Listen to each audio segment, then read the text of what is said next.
This evening's Nationwide, behind every successful man is a successful woman, they say. Behind the successful group Westlife, 4 successful sisters from Sligo, now backing Westlife in their gigs.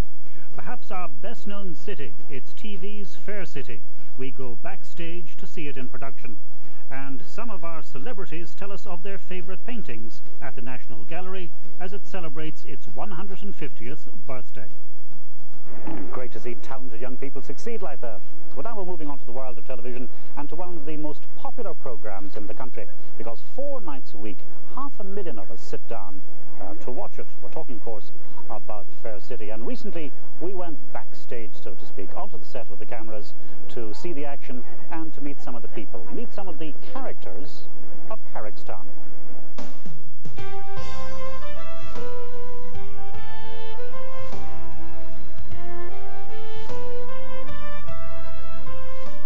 This is the most popular street in Ireland. It's on our screens 5 days a week and it's viewed by over 500,000 people every time. But where am I? We're in Carrickstown and we're going to take a behind-the-scenes look at the phenomenon that is our Fair City.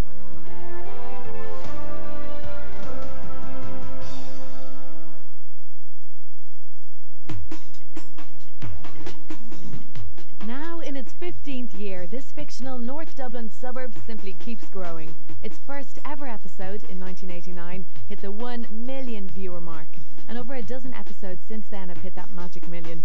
As the only production that runs throughout the year alongside the news, sport and weather, Fair City is regularly in the top 5 viewing spot, 5 times a week including the omnibus, and usually commands over 50% audience share. Like all soaps, I think the first couple of years were difficult, and then as it happened with Glenroe and all of them, be it in Britain or here, it found its legs and became extremely successful. 5 seconds. 4, 3, 2, 1. Making 4 shows a week is seriously demanding and requires a well-organised team. While the hours are long, there is a real sense of pride in the cast and crew's end result. Each episode of Fair City would involve a cast of approximately 20 people, and that's very approximate because there's lots of other people coming and going, and a crew of between 40 and 50. Hello, Fair City. A lot of them are behind-the-scenes people that the public wouldn't be that aware of. They're the engine that drives the machine that's the programme.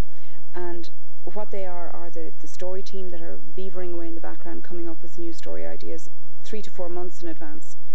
There's the scripting team that are looking at the scripts first and second draft, and also meeting with the writers on an ongoing basis.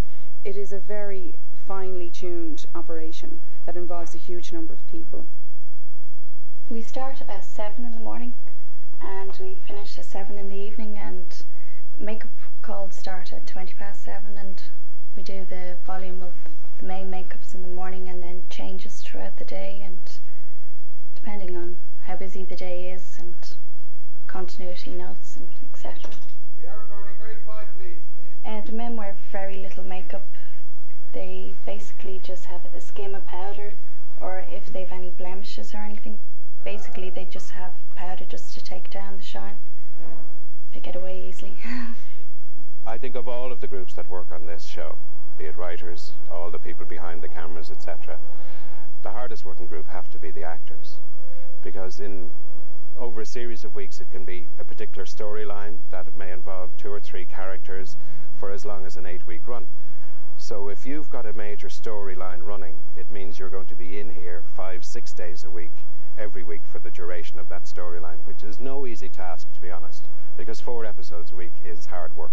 It's a great show to work on. I mean, no one throws wobblers and stuff. You can't, you know, no one gets ideas about themselves really, because the turnover is so fast and you just got to be on the ball and everyone helps each other, you know. I love working on Fair City. Are you watching? We'll be right there. Oh. Fair City's success is due to showing a mix of the simple and the controversial. Is he the father? Over the years, it has continually found storylines and cliffhangers that keep audiences challenged and, most importantly, watching. There's everything from on-screen violence to comedy, which explains its appeal. They are simply good stories, well told. This is what I believed, ladies and gentlemen. Not what I know, but what I believe. Ideas come from everywhere. I mean, literally everywhere. It can be an article somebody saw in the paper. It can be a character somebody met.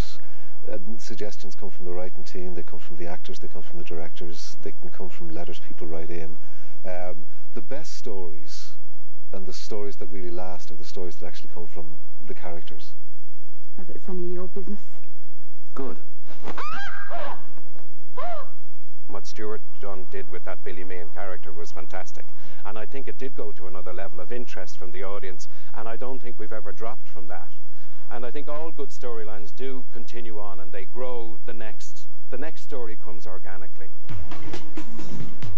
As we head towards the 15th anniversary of the series, Carrickstown's future looks brighter than ever. What's clearly critical to this success is not just the effort that goes into each episode, but also how much the production team actually listen to their audience.